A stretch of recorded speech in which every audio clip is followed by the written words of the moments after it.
नदी किनारे एक छोटा सा गांव था। वहां के लोग नदी पार करने के लिए उस पर एक पुल बनाया हुआ था, लेकिन वह पुल इतना पतला था कि उस पर एक बार में केवल एक ही आदमी उसे पार कर सकता था। लेकिन की बात है, एक बकरी अपना भोजन की तलाश में उस पुल को पार कर रही थी। तभी देखी कि उसके एक दूसरी बकरी उसी पुल पर दूसरी दिशा से आ रही है। कुछ देर में ही दोनों पुल के बीचों बीच पहुंच गई। पुल को केवल एक ही बकरी पार कर सकती थी, क्योंकि पुल इतना पतला था कि एक बार में एक ही बकरी पार कर सकती थी। दोनों बकरी एक दूसरे के हटने के इंतजार में थी, लेकिन दोनों में से कोई भी अपनी जगह पर से नहीं हिलती थी। तब तक बकरी बोली, हम तुमसे बड़ी हैं, तुम हमको जाने दो। इस बात पर दूसरी बकरी हंसी और बोली, भले तुम हमसे बड़ी हो, लेकिन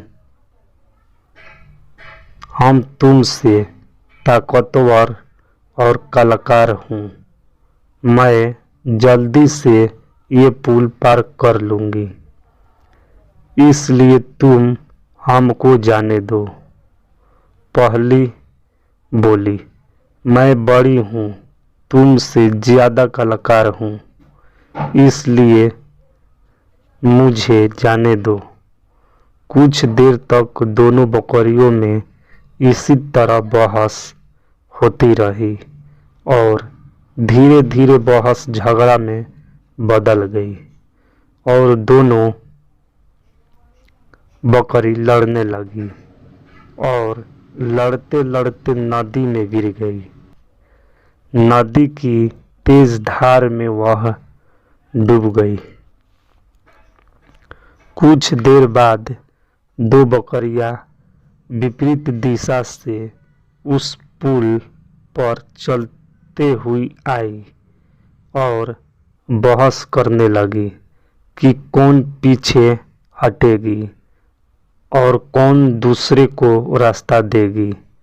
इस बार एक बकरी ने समझदारी से काम लिया और कुछ देर सोचकर दूसरी बकरी से बोली, ये पुल बहुत ही संकरा है, इसे एक बार में कोई एक ही पार कर सकता है। यदि हमने लड़ने की मूर्खता की तो अपनी जान गंवाना पड़ सकता है, इसलिए ऐसा करते हैं, मैं पुल पर लेट जाती हूँ, तुम मुझे लांघ कर दूसरी ओर चले जाना। दूसरी बकरी को यह बात बहुत अच्छी लगी। पहली बकरी पुल पर लेट गई और दूसरी बकरी उसे लांघ कर दूसरी ओर चली गई। इस तरह दोनों ने पुल पार कर लिया। गुस्सा और अहंकार बर्बादी की ओर ले जाता है, वहीं समझदारी से काम लेने पर हर समस्या का समाधान निकल जाता है।